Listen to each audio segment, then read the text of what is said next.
பாதியு பிஸ்ஸலாம் பரீமினல் கிப்ர். யாரு சலாத்தை கொண்டு ஆரம்பிப்பாங்களோ அவரு பெருமையை விட்டு நீங்க. ஒவ்வொரு முஸ்லீமுடைய கண்ணியத்தை பாதுகாக்கிறது ஒவ்வொரு முஸ்லீம் மீதும் கட்டாய கடமையாக. ஏன் முஸ்லீம் என்பவன் அல்லாஹ் இடத்துல கண்ணியமானவன். அவருடைய செல்வம் அதை எங்களுக்கு தேவையில்லாத முறையில பயன்படுத்த இயலாது, உரிமை இல்லாம எடுக்க இயலாது. ஒரு முஸ்லீம் செல்வமும் பாதுகாக்கப்படும். தாய்க்கு செலவழிக்க ஒரு மகனுக்கு வக்கு இல்லைண்டா நான் சொல்றது உண்மையில இவர் கொடுக்காம இல்ல, இவரோட சல்லியை அல்ல ரிஜெக்ட் பண்ணு.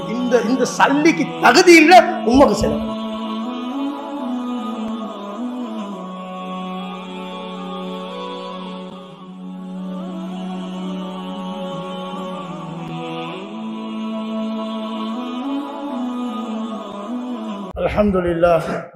Alhamdulillah Rabbil Alameen, wassalatu wassalamu ala ashrafil anbiya'i wal mursaleen wa ala alihi wa sahbihi ajma'in, amma ba'd. A'udhu billahi minash shaitanir rajim. Bismillahir rahmanir rahim. Ya ayyuhalladhina amanu la yaskhar qawmun min qawmin asa an yakunu khayran minhum ولا نساء من نساء عسى أن يكن خيرا منهم صدق الله العظيم. அளவற்ற அருளாளனும் நிகரற்ற அன்புடையவனுமாகிய அல்லாஹ் சுப்ஹானஹு வ தஆலாவை போற்றி புகழ்ந்து அவனது திருத்தூதரங்கள் நாயகம் முஹம்மது முஸ்தபா ஸல்லல்லாஹு அலைஹி வஸல்லம் அன்னவர்கள் மீது ஸலவாத்தும் ஸலாமும் சொல்லியதின் பின்பு ஜும்மாவுக்கு வருகை தந்திருக்கும் அல்லாஹ்வின் உத்தம நல்லடியார்களே, அன்புள்ளம் கொண்ட மேலான பெரியோர்களே, சகோதரர்களே, அல்லாஹ்வுக்கு சுப்ஹானஹு வ தஆலாவை அஞ்சி பயந்து அவனது ஏவல்களை எடுத்து விலக்கல்களை தவிர்த்து நடக்கும்படி முதலாவதாக எனக்கும் இரண்டாவதாக உங்கள் அனைவருக்கும் வசியத் என்னும் நல்ல உபதேசம் செய்து கொள்கிறேன். அன்புள்ளம் கொண்ட மேலான பெரியோர்களே, சகோதரர்களே, அல்லாஹ்வுக்கு சுப்ஹானஹு வ தஆலா அவனுடைய தனிப்பெற்ற குதிரத்தை கொண்டு எங்களை படைத்தான். படைத்தது மட்டுமில்ல, படைச்சிட்டு எப்படி வேணும் என்றாலும் வாழுங்க என்று விட்டு விடாம எங்களுக்கு அழகான ஒரு பரிபூர்ணமான ஷரியத்தை, தீனுல் இஸ்லாத்தை வாழ்க்கை நடைமுறையாக ஆக்கி, இதே மாதிரி இதுல ஒவ்வொருத்தருக்கும் நாங்கள் படைச்ச ரப்புக்கு செய்ய வேண்டிய கடமைகள் என்ன, படைப்பினங்களுக்கு ஆற்ற வேண்டிய கடமைகள் என்றதெல்லாம் அழகான முறையில தெளிவுபடுத்தி தந்தான். இப்படித்தான் வாழணும் என்று சொல்லி தந்தான். அந்த அடிப்படையில மேலான பெரியோர்களே, சகோதரர்களே, பொதுவாக இந்த காலகட்டத்தில் பேசக்கூடிய தான் ஹியூமன் ரைட்ஸ்களை பத்தி நிறைய பேசுவாங்க. ஆனா அல்லாஹ் சுப்ஹானஹு வ தஆலா ஹியூமன் ரைட்ஸ் என்ற பேச்சையே ஒரு நூற்றாண்டுக்குள்ள தான் உள்ளது. ஆனா அல்லாஹ் சுப்ஹானஹு வ தஆலா 1400 வருடங்களுக்கு முன்னாலே குர்ஆன்ல ஹியூமன் ரைட்ஸை பத்தி நிறைய பேசுகிறான். தனி ஒரு ஆயத்துல பல்வேறுபட்ட அதிகமான உரிமைகளை பத்தி அல்லாஹ் பேசுறான். வஅபுதுல்லாஹ வலா துஷ்ரிகு பிஹி ஷைஅன் வபில் வாலிதைனி இஹ்சானா என்று சொல்லக்கூடிய தொடர்ல உள்ள ஆயத்துல மனிதன் அல்லாஹ்க்கு செய்ய வேண்டிய கடமைகள் என்ன, மனிதன் மனிதர்களுக்கு செய்ய வேண்டிய கடமை என்ன, அதுல தாய் தந்தையர்களுக்கு, உறவினர்களுக்கு, அண்டை வீட்டாளர்களுக்கு, பயண தோழர்களுக்கு, எந்த அளவுக்கு வேலைக்காரர்களுக்கு, அடிமைகளுக்கு செய்ய வேண்டிய கடமைகள் என்ன என்றதெல்லாமே தெளிவுபடுத்தியிருக்கிறார்.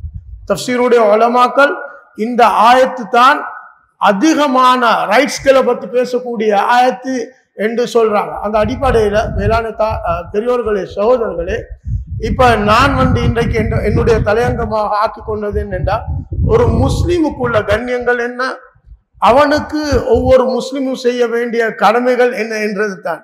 அந்த வகையில ஒவ்வொரு முஸ்லிமும் கண்ணியமுடையவர்கள், மனித இனமே கண்ணியமுடையவங்க, அதுல எந்த ஒரு சந்தேகமும் இல்லை.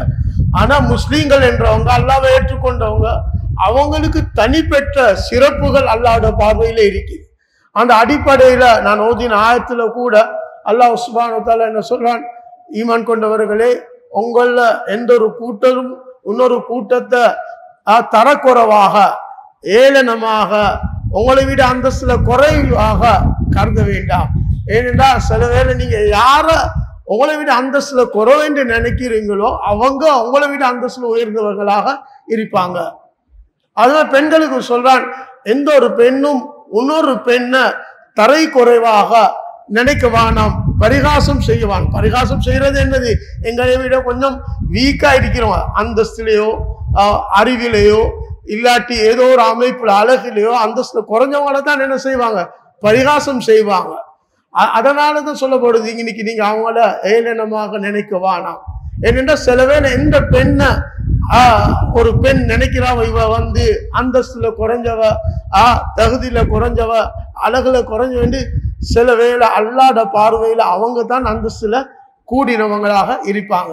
இது அல்லாஹ் சுப்ஹானஹு வ தஆலா பொதுவாக சொல்றான்.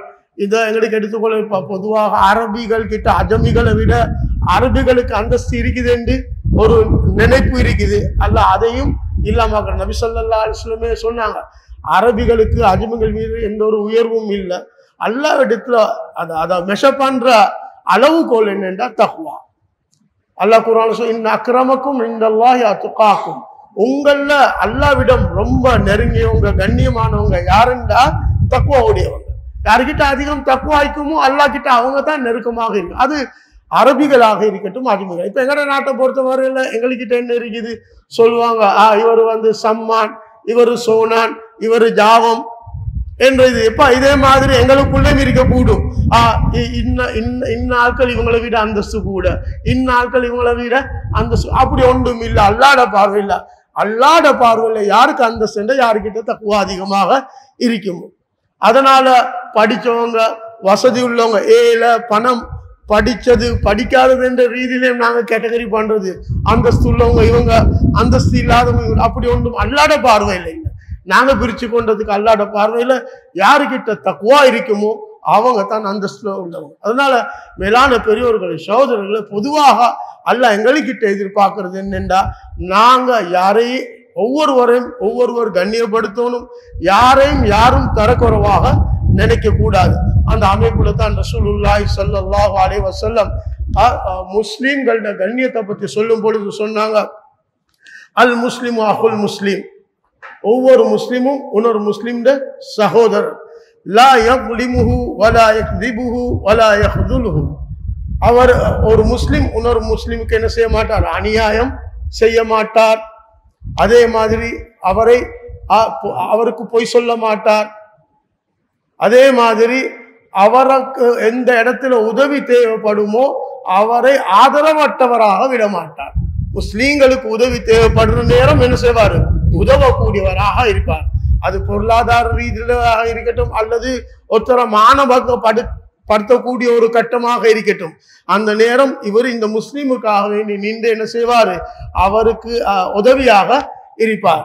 அந்த அடிப்படையில ரசூலுல்லாஹி ஸல்லல்லாஹு அலைஹி வஸல்லம், குல்லு முஸ்லிமின் அலல் முஸ்லிமி ஹராமுன் இர்துஹு வ மாலுஹு வ தமுஹு.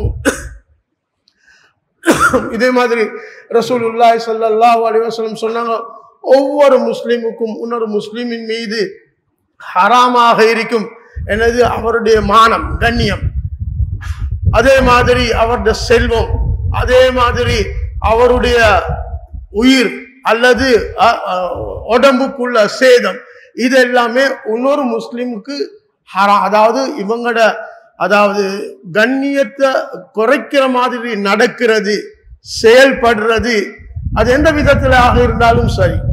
உதாரணத்துக்கு வார்த்தையின் ஊடாக இருக்கலாம், எழுத்தின் ஊடாக இருக்கலாம், செயலின் ஊடாக இருக்கலாம், எல்லாமே ஹராம். இப்போ ஒரு முஸ்லிமுக்கு எதிர்க்க சொல்லுவாங்களே, கிளை பத்திர காணம் என்று என்னது போஸ்டர் அடிக்கிறது, ஒரு முஸ்லிமை இழிவுபடுத்தி போஸ்டர் அடிக்கிறது, இது என்னது? அவருக்கு அவருடைய மானபங்கப்படுத்துறது தான். அவளாட முன்னுக்கு சபையில வச்சு ஒருத்தர ஏசுறது, சுட்டி காட்டி அவரை தரக்குறைவா பேசுறது, இதெல்லாம் அவரை மானபங்கப்படுத்துறது தான். இது குடும்ப உறவுலையும் நடக்கலாம், சமூகத்திலையும் நடக்கலாம், பொதுவான இடங்கள்லையும் நடக்கலாம். அதனால இது எங்க நடந்தாலும் யார் செஞ்சாலும் இது தவிர்க்கப்பட வேண்டியது, இது செய்யறது கூடாது, ஹராம். ஏன்னா ஒவ்வொரு முஸ்லீமுடைய கண்ணியத்தை பாதுகாக்கிறது ஒவ்வொரு முஸ்லிம் மீதும் கட்டாய கடமையாக இருந்து கொண்டிருக்கிறது. ஏன் முஸ்லீம் என்பவன் அல்லாஹ் இடத்துல கண்ணியமானவன். அதே மாதிரி செல்வம், ஒரு முஸ்லீம் செல்வத்தை துஷ்பிரயோகனம் செய்யறது ஹராம். அது காணியாக இருக்கட்டும், ஒரு மரத்துல உள்ள பழங்களை நாங்க உடைச்சு எடுக்கிறதாக இருக்கட்டும், காசு பணமாக எந்த அளவுக்கு என்றால் பள்ளிக்கு எடுக்கிற காசாக இருக்கட்டும், பள்ளிக்கு எடுக்கிற காசாக இருக்கட்டும், பலவந்தமா எடுக்கிறதுக்கு அனுமதி தரல என்ற ரசூலுல்லாஹி ஸல்லல்லாஹு அலைஹி வஸல்லம் சொன்னாங்க. ஒவ்வொரு மனிதனுடைய செல்வத்தையும் பள்ளிக்கு கொடுக்க பித்ரீபின் நஃப்ஸ், அவர் மனம் விரும்பி சந்தோஷமாக தரும். ஒத்தரிக்கிறார், ஒரு எங்கட மாநில இருக்கிறார், உதாரணத்துக்கு ஒரு மல்டி மில்லியனர் இருக்கிறார், பள்ளியிட ஒரு வேலொண்டு இருக்குது, 1 லட்சத்துல முடியக்கூடியது, 1 லட்சத்துல முடிய. இப்ப இவருக்கு இது நத்திங்.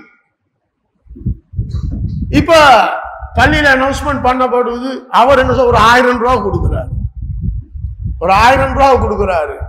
மற்றவங்க சொல்லுவாங்க, என்னப்பா கஞ்சன், இவர்கிட்ட இவ்வளவு, இவர் நினைச்சா இந்த லட்சம் அவருக்கு ஜுஜிபி, ஆனால் இவர் 1000 ரூபா கொடுக்கிறார். அது நினைக்கிறதுக்கு எங்களுக்கு உரிமை இல்லை. ஏன்னா அவர் விரும்பி 1000 ரூபா கொடுக்குறாரு, அது அவருடைய போக்கு. அவர் பகீர் என்றது அது வேற விஷயம், அது அவருக்கும் அல்லாவுக்கும் உள்ள விஷயம். அல்லாஹ் முடிவு செய்வான் அவர் கஞ்சனா இல்லையா என்றது. அவருக்கு கொடுத்ததுல இருந்து அல்லாஹ் கொடுக்க சொல்றான். அது வேற. அல்லாஹ் நிறைய இடத்துல வான்பிக்கு என்று செலவழிங்க என்றா, அல்லாஹ் கொடுத்துட்டு செலவழிங்க என்றாரு. அவரு கொடுக்கலாட்டி அவருக்கும் அல்லாவுக்கும் உள்ள சப்ஜெக்ட் அது. ஆனா அவரு மனம் விரும்பி 1000 ரூபாய் கொடுக்குறேன்டா நாங்க ஏற்றுக்கொள்ளத்தான் இருக்குது. எங்களுக்கு தீர்ப்பு கொடுக்கல அவர் கஞ்சன் என்று, அல்லது இழிவுபடுத்த இயலாது. எங்களுக்கு சமூகத்துல முன்னில இருக்கிறார் ஒருத்தர், அப்பா இந்த எச்சி கையால காக்கா விரட்ட மாட்டாரு, எங்கட பாசன சொல்லுவாங்களே, அந்த அளவுக்கு உள்ள மனுஷன் என்று எங்களுக்கு அது சொல்றதுக்கு எந்த ஒரு ரைட்ஸும் இல்லை. ஏன் அவருடைய செல்வம் அதை எங்களுக்கு தேவையில்லாத முறையில பயன்படுத்த இயலாது, உரிமை இல்லாம எடுக்க இயலாது. ஒரு முஸ்லிம் செல்வமும் பாதுகாக்கப்பட வேண்டியது. அதே மாதிரி ரத்தம் சிந்த வைக்க இயலாது. அது காயப்படுத்தி ரத்தம் சிந்த வைக்கிறதாக இருக்கட்டும், இல்லாட்டி கொள்ளுறதாக இருக்கட்டும், காயப்படுத்துறதும் கூடாது. ஒரு முஸ்லிமுக்கு அடிக்கிறதுக்கு எங்களுக்கு ரைட்ஸ் இல்லை. சிலதுக்கு சிலவங்களோட பேச்சுவார்த்தை என்னது, 2 வார்த்தை 3வது வார்த்தை விட்டா கையை தூக்கிடுவாங்க. எங்களுக்கு அது செய்ய இயலாது. ஏன்னா முஸ்லிம் ரத்தம், அதுவும் இன்னொரு முஸ்லிம் மீது ரத்தம் சிந்த வைக்கிறது ஹராம். அவற்றை ரத்தத்தை பாதுகாக்கும். அப்ப அதனால மேலான பெரியவர்களை சொல்லி முஸ்லிம்களுடைய அந்தஸ்த ரசூலுல்லாஹி ஸல்லல்லாஹு அலைஹி வஸல்லம் இதே மாதிரி விளங்கப்பட்டது. அதுக்கு கூட சொன்னாங்க, ஏன்னா இதெல்லாம் உள்ளத்தோட சம்பந்தப்பட்டது, இழிவுபடுத்துறது இதெல்லாம் உள்ளத்தோட சம்பந்தப்பட்டது. அதனால ரசூலுல்லாஹி ஸல்லல்லாஹு அலைஹி வஸல்லம் சொன்னாங்க, அத்தக்வா ஹாஹுனா, சைக்கின செஞ்சாங்க. தக்வா என்றது எங்க உள்ளத்துல உள்ளது, அது உள்ளம் சம்பந்தப்பட்டது. அதை வச்சு தான் அல்லாஹ் சுப்ஹானஹு வ தஆலா உள்ளத்துல எவ்வளவு தக்வா இருக்கிறதா அறியும். அதனால ஏன் உள்ளம் சம்பந்தப்பட்டது உணத்தோட கண்ணியத்தை நான் எந்த அளவுக்கு எடை போட்டிக்கிறேன். அதனால ரசூலுல்லாஹி ஸல்லல்லாஹு அலைஹி வஸல்லம் அதை சொல்லிட்டு என்ன சொன்னாங்க, பிஹஸ்பி இம்ரஇன் மினஷ் ஷர்ரி ஐ யஹ்கிர அஹாஹுல் முஸ்லிம். ஒரு மனிதனுக்கு போதுமானது அவன் கெட்டவன் என்பதற்கு, அவன் கெடுதிக்கு போதுமானது ஒரு முஸ்லிமா அவர் கொஞ்சம் தரக்குறைவா நினைக்கிறது, தரக்குறைவாக நினைக்கிறது. அது ஒரு சாதாரண பிச்சைக்காரனாக கூட இருக்கலாம். ஒரு முஸ்லிமா இருக்கிறார், பிச்சைக்காரனா இருக்கிறார், என் பிச்சை எடுக்கிறது ஒரு கண்ணியமான தொழில் இல்லை, அது கேவலமானது. சிலவங்க நினைக்கிறாங்களா ஈக்க கூடும் லேசா கலெக்ஷன் உண்டு, ஆனா அது ஒரு இழிவானது. சிலவங்க இருக்கிறாங்க, அவங்ககிட்ட அப்படி பிச்சைக்காரன் வார்த்தை சொல்லுவாங்க, நான் பிச்சைக்காரன் இல்லை, அவரு கேட்கிறவர் தான், ஆனா அவர் அந்த வார்த்தையை சகிக்கிறார் இல்லேன், அவருக்கு விருப்பம் இல்லை, அந்த சொல் விருப்பம் இல்லை. அவரும் தன்னை ஒரு ரெஸ்பெக்ட் உள்ளவராக நினைக்கிறார். அதனால மேலான பெரியவர்களே, சகோதரர்களே, அப்ப அது வசதியில குறைஞ்சவராக இருக்கலாம், படிப்புல குறைஞ்சவராக இருக்கிறார், சமூகம் கொஞ்சம் அவரை ஒதுக்க கூடிய அமைப்புல உள்ளவராக இருக்கிறார். யாரையும் எந்த ஒரு வகையிலையும் ஒரு அண்டர் எஸ்டிமேட் பண்றது எங்களுக்கு ஆகமானது அல்ல. இதை ரசூலுல்லாஹி ஸல்லல்லாஹு அலைஹி வஸல்லம் எங்களுக்கு அனுமதிக்கல. அதுக்கேண்டி இதுக்கு அர்த்தம் அல்ல முஸ்லிம் அல்லாதவங்களை அப்படி நினைக்கணும். அது நாங்க ஆப்போசிட்டா நினைக்கிறது இல்லை. முஸ்லீம்களுக்கு என்ற தனி மதிப்பு இருக்குது. அதுக்கென்று இதுக்கு அர்த்தம் அந்நியவர்களை எப்படி வேண்டும் என்றாலும் வழி நடத்தலாம் என்றது இல்ல. மனிதர் என்ற ரீதியில ஒவ்வொரு மனிதனும் கண்ணியப்படுத்துறது எங்கட மனித தன்மை, இஸ்லாமிய கொள்கை. ஆனா விசேஷமாக ஈமான் உள்ளவரோட விஷயங்கள்ல இந்த நடைமுறை கட்டாயம், அது ஷரியத்துடைய கட்டளை. அதனால மேலான பெரியவர்களே, சகோதரர்களே, ரசூலுல்லாஹி ஸல்லல்லாஹு அலைஹி வஸல்லம் முஸ்லீம்களோட அந்தஸ்துகளை இந்த முறையில விளங்கப்படுத்தினாங்க. அதே மாதிரி முஸ்லிம்களோட உரிமைகளை சொல்லும் பொழுது ரசூலுல்லாஹி ஸல்லல்லாஹு அலைஹி வஸல்லம் சொன்னாங்க, ஹக்குல் முஸ்லிமி அலல் முஸ்லிமி ஹம்சுன். ஒரு முஸ்லிம் இன்னொரு முஸ்லிம் மீது செய்ய வேண்டிய கடமைகள் 5. அதுல ஒன்று என்னது? ரத்து சலாம். ஒரு முஸ்லிம் இன்னொரு முஸ்லிமுக்கு சலாம் சொல்லிட்டார் என்றா இவர் பதில் சொல்லணும்.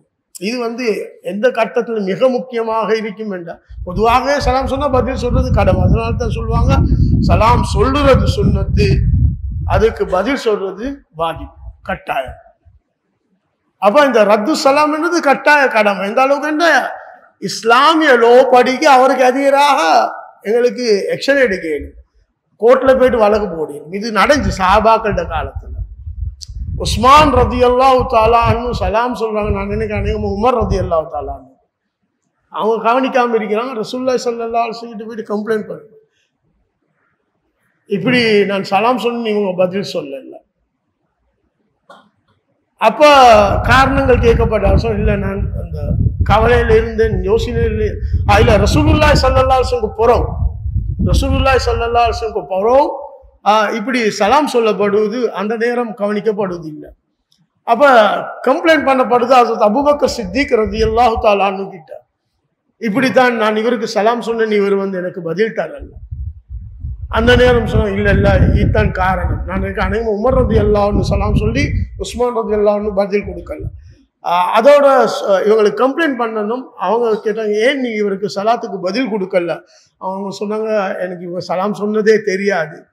அப்ப என்ன விஷயம்? அப்பதான் அவனுக்கு கொஞ்சம் ஆய்வு செஞ்சு பார்க்க போல விளங்கிச்சு. ரசூலுல்லாஹி ஸல்லல்லாஹு அலைஹி வஸல்லம் பிரிவுக்கு போறோம், எல்லாரும் கவலையில இருந்தாங்க, யோசனையில இருந்தாங்க. அப்ப அதனால இவங்களோட சிந்தனை வேற பக்கத்துல இருந்துச்சு. இவங்க சலாம் சொன்னதை கூட அவங்க உணரல. அதனால சொன்னாங்க, அப்ப அபூபக்கர் சித்திக் ரலியல்லாஹு அன்ஹு இதுதான் காரணமாக இருக்கு. அப்ப எக்ஸ்கியூஸ் விளங்கிச்சு, இது ஏன் இவர் சலாம் சொல்லல, ஒரு கோபத்தின் காரணமாகவோ இல்லாட்டி இவருக்கு சலாத்துக்கு பதில் கொடுக்க கூடாது என்பதன் காரணமாகவோ அல்லன்றது. அப்ப அதுல என்ன விளங்குது? ஒத்த சலாத்துக்கு பதில் தரலாட்டியும் எங்களுக்கு போயிட்டு இந்த கம்ப்ளைண்ட் எடுத்து போயிடும் கோர்ட்டு. ஏன் ஒரு முஸ்லீம் ரைட், ஒரு முஸ்லீம் இன்னொரு முஸ்லீம் செய்ய வேண்டிய கடமை. சலாத்துல நிறைய விஷயம் இது. யாரு சலாத்துல முந்துவாங்க, அதே மாதிரி அர்த்த ஹதீஸ்ல ஒரு முஸ்லீம் இன்னொரு முஸ்லீமுக்கு செய்ய வேண்டிய கடமைகள் 6 என்று நபி ஸல்லல்லாஹு அலைஹி வஸல்லம் அதுல சொல்றாங்க, நீங்க ஒரு முஸ்லீமை சந்திச்சா சலாம் சொல்லுங்க. ஏன்னா ஒரு முஸ்லீமை சந்திக்கும் பொழுது சலாம் சொல்றதும் கட்டாயம். இந்த சலாத்துல நிறைய விஷயங்கள் ரசூலுல்லாஹி ஸல்லல்லாஹு அலைஹி வஸல்லம் பேசினாங்க. சலாத்துல ஒழுக்கத்தை பத்தி பேசினாங்க. சலாம் எப்படியாப்பட்டது? இன்றைக்கு எங்களுக்கு சலாத்தோட பொறுமதி தெரியாது. ஏன்னா ரசூலுல்லாஹி ஸல்லல்லாஹு அலைஹி வஸல்லம் சொன்னாங்க, ஈமானுடைய ஒரு பகுதி அது. சொன்னாங்க, சொர்க்கம் போக முடியாது ஈமான் கொள்ளும் வரைக்கும். ஒரு காரியத்தை அவங்களுக்கு அதே மாதிரி ஈமான் கொள்ள முடியாது அவங்களுக்குள்ள நட்பு உண்டாகும் வரைக்கும். அதுக்கு பிறகு சொன்னாங்க, என்ன அவங்களுக்குள்ள நட்பு உண்டாகக்கூடிய அன்பு உண்டாகக்கூடிய ஒரு விஷயத்த சொல்லி தரவா? அதை சொன்ன உங்களுக்கு மத்தியில சலாத்தை பரப்புங்க.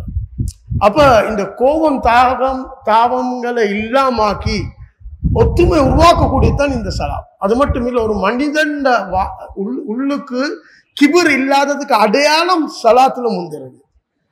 பாதியு பிஸ்ஸலாம் பரீஉம் மினல் கிபர். யாரு சலாத்தை கொண்டு ஆரம்பிப்பாங்களோ அவரு என்னது கிபர், பெருமையை விட்டும் நீங்க.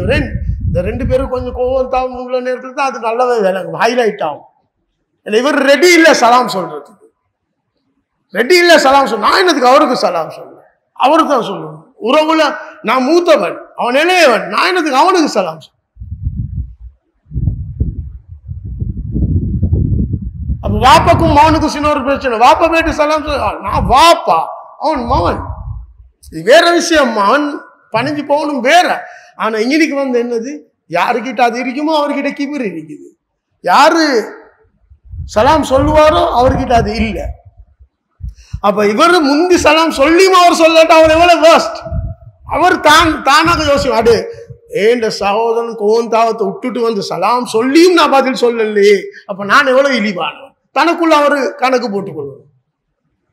அதனால மேலான பெரியவர்கள் சகோதரர்கள், அப்ப இது ஒவ்வொன்றும் பெரிய தலையங்கள். அடுத்தது என்னது, ரசூலுல்லாஹி ஸல்லல்லாஹு அலைஹி வஸல்லம் வஇயாதத்துல் மரீத், ஒருவர் நோய்வாய்ப்பட்டா அவரை சந்திக்கிற, சேமம் விசாரிக்க போறோம், நோய் விசாரிக்க போறோம். இன்னைக்கு எங்களுடைய சமூகத்துல மிச்சம் குறைஞ்சிட்டாது, நிறைய குறைஞ்சிட்டு. எங்களுக்கு ஒரு நோய் அல்ல சார், அடுத்த வீட்டுக்காரர் நோய்வாய்ப்பட்டு இருக்கிறாரு, மாசக்கணக்கில் இருக்கிறார், எங்களுக்கு தெரியாது. தெரிஞ்சும் போறதுக்கு டைம் இல்லைன்னு கொண்டு இருக்கிறோம். எவ்வளவு நேரம் போகுது? ஒரு நோயாளி போயிட்டு விசாரிச்சிருவாரு, எவ்வளவு நேரம் போகும்? நன்மை ரசூலுல்லாஹி ஸல்லல்லாஹு அலைஹி வஸல்லம் சொன்னாங்க, ஒருத்தர் ஒரு முஸ்லீம நோய் விசாரிக்க போனா காலையில போன மாலை வரைக்கும் 70,000 மலக்குமார்கள் அவருக்கு மகஃபிரத்துக்கு துஆ செய்றாங்க. மாலையில போன மறுநாள் காலை வரைக்கும் 70,000 மலக்குமார்கள் அவருக்கு துஆ செய்றாங்க. இவ்வளவு பெரிய சிறப்புகள் இருக்குது. ஆனாலும் ஒரு முஸ்லிமுக்கு செய்ய வேண்டிய கடமைகள் உண்டு. அவர் அண்டை வீட்டார் ஆய்க்கணும், குடும்ப உறவினர் ஆய்க்கணும். எத்தனை பேர் உம்மா சோகம் இல்லை, உம்மா மற்றவங்களை விடுங்க, தாய்க்கு சோகம் இல்லை, பார்க்கறதுக்கு நேரம் இல்லை. இவர் மகன் என்று சொல்றதுக்கு தகுதி உள்ளவரா இவர் யோசிக்கும். ஒரு உம்மாக்கு சோகம் இல்லாத நேரம், ஒரு உம்மோட நோய் விசாரிக்கிறதுக்கு இவருக்கு டைம் இல்லை. உம்மாக்கு சோகம் இல்ல, ஒரு மருந்தெடுத்து கொடுக்கறதுக்கு இவர் சல்லி இல்லை என்றார். நான் என்ன சொல்றது, பொதுவாக ஒரு தாய்க்கு செலவழிக்க ஒரு மகனுக்கு வக்கில்லைண்டா, நான் சொல்றது உண்மையில இவர் கொடுக்காம இருக்கிற இல்ல, இவர்த சல்லி எல்லாம் ரிஜெக்ட் பண்ணிருக்கிறார். இந்த சல்லிக்கு தகுதி இல்லை உம்மக்கு செலவழிக்க. அந்த சல்லிக்கு தகுதி ஈக்கணுமே, நல்ல காரியத்துக்கு செலவழிக்கிற அந்த சல்லிக்கு தகுதி ஈக்கணும். ஆனா இவருக்கு கூட்டாளி மாறுக்கணும், ஃபன் எடுக்கிறதுக்கு ரெஸ்டாரண்ட்ல போயிட்டு செலவழிக்க, ஹராமான காரியத்துக்கு செலவழிக்கிறதுக்கு எல்லாம் ஈகுது. தன்னுடைய தாய்க்கு கொடுக்க இதுல வக்கில்ல, அந்த சல்லிக்கு வக்கில்ல, இவன் சல்லிக்கு வக்கில்ல, அந்த தாய்க்கு செலவழிக்க. அதுதான் உண்மை, யதார்த்தம், பிராக்டிகல். அதுதான் இவர் கொடுக்காம இருக்கிறாரு இல்ல, அல்லாஹ் விருப்பம் இல்லை இவன் சல்லி அந்த தாய்க்கு செலவழிக்க.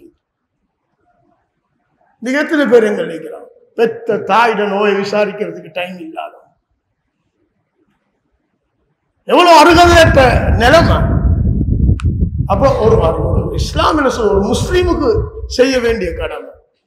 ஒரு முஸ்லீம் நோய்வாய்ப்பட்டிருந்தால் நான் கட்டாயமா போவோம். அடே சரி போக இயலவா, அதுக்கு ஒரு எக்ஸ்கியூஸ், ஏதாவது எங்களுக்கு வெலிடான எக்ஸ்கியூஸ் இருந்தால் அது சொல்லணும். அவங்களுக்கு ஒரு மன ஆறுதல். ஏன் ஒரு நோயாளி கிட்ட போயிட்டு 2 வார்த்தை பேசுறது அவருடைய நோய் எவ்வளவு குறைக்கும், அவருக்கு எவ்வளவு மன ஆறுதல் கிடைக்கும். இந்த அளவுக்கு ரசூலுல்லாஹி ஸல்லல்லாஹு அலைஹி வஸல்லம் சொன்னாங்க. ஒரு நோயாளியை சந்திக்கும் அவர் உங்களுக்கு விளங்குது இவர் பொழைக்க மாட்டார் அப்படின்னா நீ சொல்ல கதை முடிஞ்சுட்டு சொல்ல வானம், அவர்கிட்ட போயிட்டு சொல்லுங்க, நல்லா லேசாக்குவாங்க. இதை விட பெரிய பெரிய நோய் எல்லாம் நல்லா லேசாக்குறவங்க, இதெல்லாம் சிம்பிள். ஒன்றுக்கும் இல்லை, எங்களுக்கு தெரியும் இவருக்கு அடுத்த டாக்டர் ரிப்போர்ட்டை வச்சு ஐத்தான் நடக்குது. ஆனாலும் அவர்கிட்ட அவருக்கு மனசை புண்படுத்தாம மன ஆறுதலுக்கு இப்படி பேசும். இதே மாதிரி இத்திபாவுல் ஜனாயிஸ், ஜனாசாவை பின்தொடர்றது. இன்றைக்கு என்ன ஆகிட்டு ஜனாசா விஷயத்தில் நாங்கள் டக்கெண்டு காலையில் அந்த ஃப்ரீ டைமில் போய்ட்டு தலையை காட்டிடுவேன். நான் அப்படி தானே சொல்லுவேன், தலையை காட்டிட்டு வந்து இல்லாட்டி சொல்லுவாங்களே வரலைங்க. இந்த தலையை காட்டுறது இல்லை உரிமையை நிறைவேற்றுறதுன்றது இத்திபாவுல் ஜனாயிஸ். அதை பின்தொடர்ந்து போகணும் என்று சொல்லப்பட்டு, அது பின்தொடர்ந்து போனால் தான் தொழுவை கிடைக்கும். தொழுவைக்கு நன்மை சொல்லப்பட்டு, ஜனாசா தொழுகிறதுக்கு நன்மை சொல்லப்பட்டு, அடக்கிறதுக்கு நன்மை சொல்லப்பட்டு. யார் வந்து ஜனாசாவை தொழுந்துட்டு அடக்கம் செய்யும் வரைக்கும் இருப்பாரோ அவருக்கு 2 கைராத் நன்மை கிடைக்கும். யாரும் தொழுந்துட்டு போவாரோ அவருக்கு 1 கைராத் நன்மை கிடைக்கும்.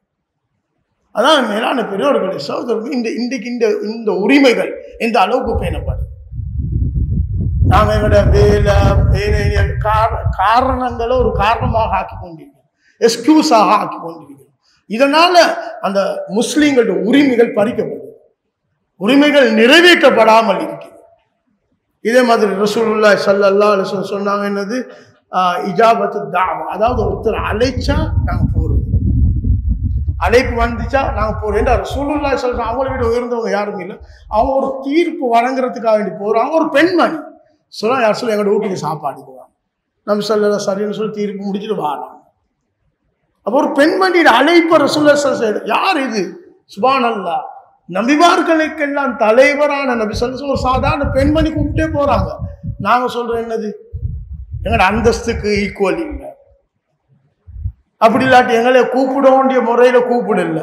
ரசூலுல்லாஹி ஸல்லல்லாஹு அலைஹி வஸல்லம் இன்விடேஷன் கார்டு அடிச்சியா இல்லாட்டி வேற என்ன சரி செஞ்சு அழைச்சாங்க? இல்ல, ரோட்ல போற ரசூலுல்லாஹி ஸல்லல்லாஹு அலைஹி வஸல்லம் ஒரு கடமைக்காக போறாங்க, அவங்கள அழைச்சாங்க.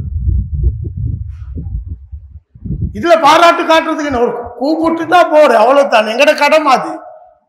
கூப்பிடுற விதத்துல கூப்பிட வேண்டியது அது அவர்கிட்ட இது, ஆனா கூப்பிட்டா போறது எங்கட.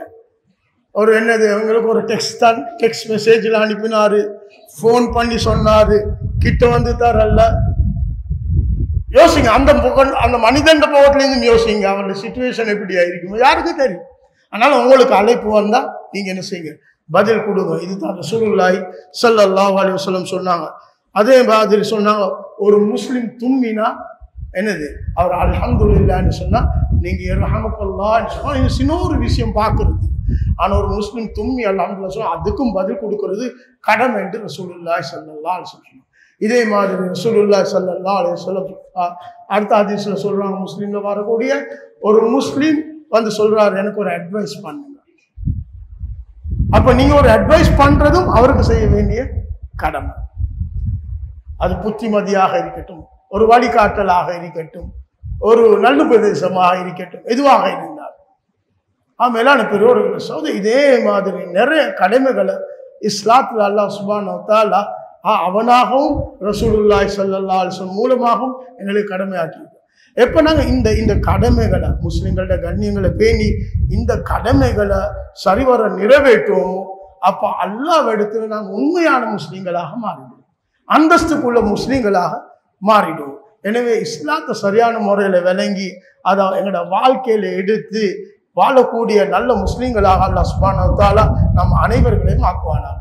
இதே மாதிரி அனைத்து முஸ்லிம்களையும் அவரு அந்தஸ்திலேயோ படிப்பறிவிலேயோ செல்வத்திலேயோ அதாவது அழகிலேயோ குறைஞ்சவராக இருந்தாலும் என்ன விட மதிப்புக்குரியவர் என்று எண்ணக்கூடிய நல் எண்ணங்களை நம் அனைவர்களுக்கும் அல்லாஹ் சுப்ஹானஹு வ தஆலா தந்தருள்வானாக.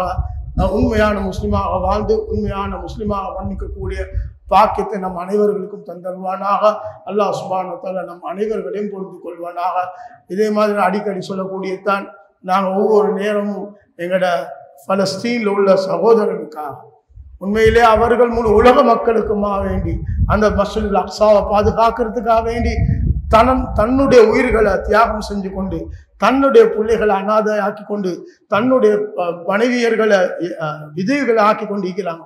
இதே மாதிரி தாய்மார்கள் தியாகம் செய்யறாங்க, பிள்ளைகள் சாப்பாடு இல்லை, குடிப்பு இல்லை, இல்லறம் இல்லை, இப்படி எல்லாம் கஷ்டப்படுறாங்க. எதற்காக? தன்னுடைய ஈமான பாதுகாக்கிறதுக்கு. அதே மாதிரி முழு உலக முஸ்லிம்கள் அந்த மஸ்ஜிதுல் அக்ஸாவை பாதுகாக்கிறது. எனவே நாங்கள் கடமைப்பட்டு இருக்கிறோம், அவங்க குறைஞ்சபட்சம் துவா செய்யறது, எங்களால் வேண்டிய உதவிகளை செய்யறது, ஒன்றுமே இல்லையா துவாவை அதிகமாக செய்யறது. யா அல்லாஹ் அந்த மக்களுடைய பாவங்களை மன்னித்தருள்வாயாக, யா அல்லாஹ் அவங்களோட அந்தஸ்துகளை உயர்த்துவாயாக, யா அல்லாஹ் அவங்களுக்கு இல்லறம் அளிப்பாயாக, ஆகாரம் அளிப்பாயாக, தண்ணி புகட்டுவாயாக, அவர்களோட மௌத்தாவினர்களை சுவதாவாக கபூல் செய்வாயாக, அவர்களோட அதாவது நோயாளிகளுக்கு ஷிஃபாவை கொடுத்து அருள்வாயாக, ஆதரவற்றவர்களுக்கு ஆதரவை உண்டாக்குவாயாக, அவர்களை நீ பொருந்திக் கொள்வாயாக. யாரெல்லாம் அவர்களுக்கு உதவியாளர்களாக இருக்கிறாங்களோ அவர்களை நீ பொருந்திக் கொள்வாயாக. ஆமீன் ஆமீன் யா ரப்பல் ஆலமீன். வாஹிரு தஅவானா அல்ஹம்துலில்லாஹி ரப்பில் ஆலமீன்.